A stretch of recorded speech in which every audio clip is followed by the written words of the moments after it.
It's easy to lose your sense of voice during the research process. Students often want to rely on the authors they read, rather than present ideas in their own words and through their own perspective. Developing a voice as a writer is important because it creates a perspective for the reader to connect and engage with. We call this the authorial voice.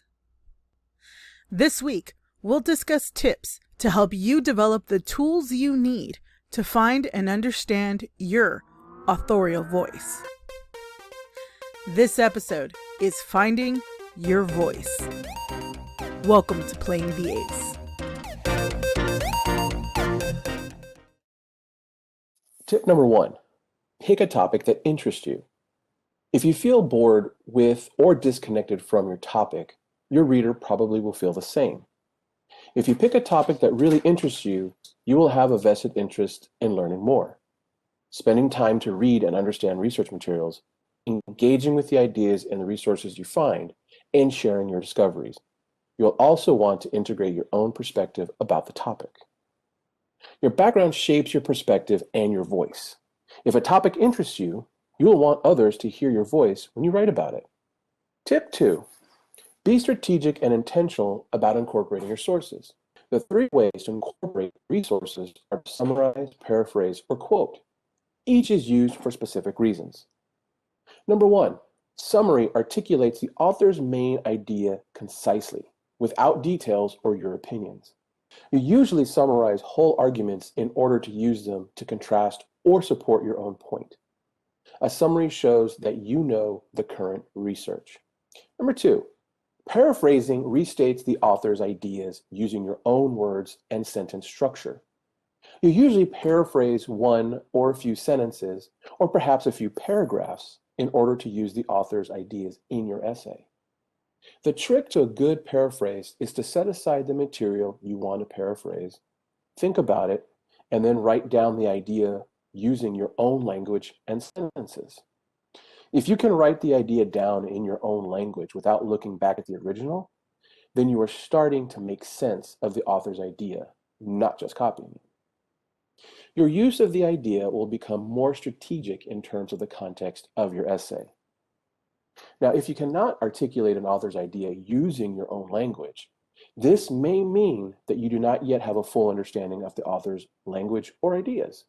If that is the case, spend some additional time reviewing the material until you are comfortable with it enough to explain it to others using your own words.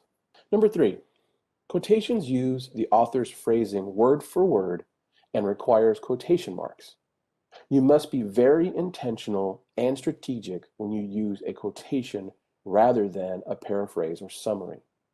A good rule of thumb for quotation is to quote only when the language itself is so important that you lose meaning by not quoting exactly. Direct quotations are best used with laws, like legal phrases and decisions, and with literature, such as poetry, novels, stories, etc. In both the law and literature, the precise language often requires you to look carefully to explain the meaning. Use paraphrase, summary, and quotations in your note-taking as you read, perhaps in the margins of the document or on a separate piece of paper. That will keep you actively engaged in learning the material you will use in your paper. Remember, when you summarize, paraphrase, and quote, you must build a context for the information so that you will not misrepresent source ideas when you are writing your paper. Also, remember you must cite your sources in the text, whether you are quoting the author's language directly or paraphrasing or summarizing the author's ideas in your own words.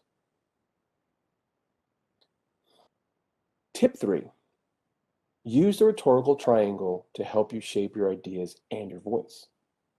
Think about the elements of the rhetorical triangle: purpose, audience, and tone. These 3 elements will help you to shape your authorial voice no matter the assignment. So number 1, purpose requires you to state your main idea and its importance. The purpose is your reason for writing.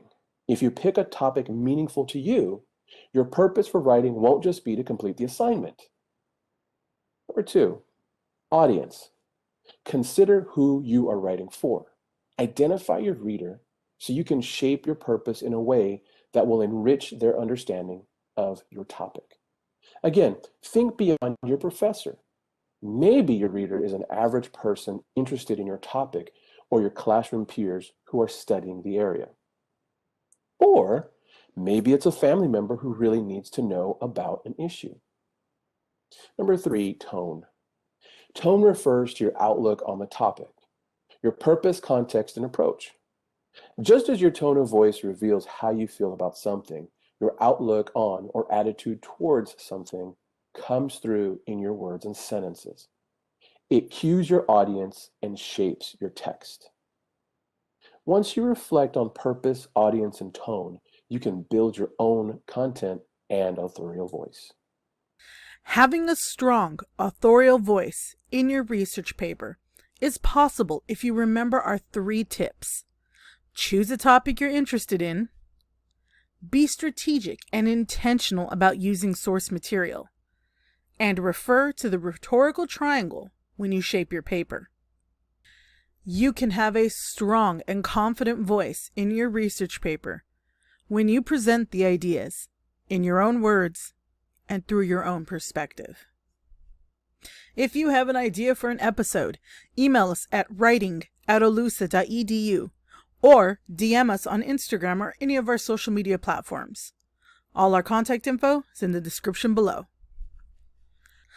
Thank you for watching Playing the Ace. Stay safe, wear your mask, and practice kindness. And of course, we can't end the episode without my favorite catchphrase. Don't gamble with your academic success.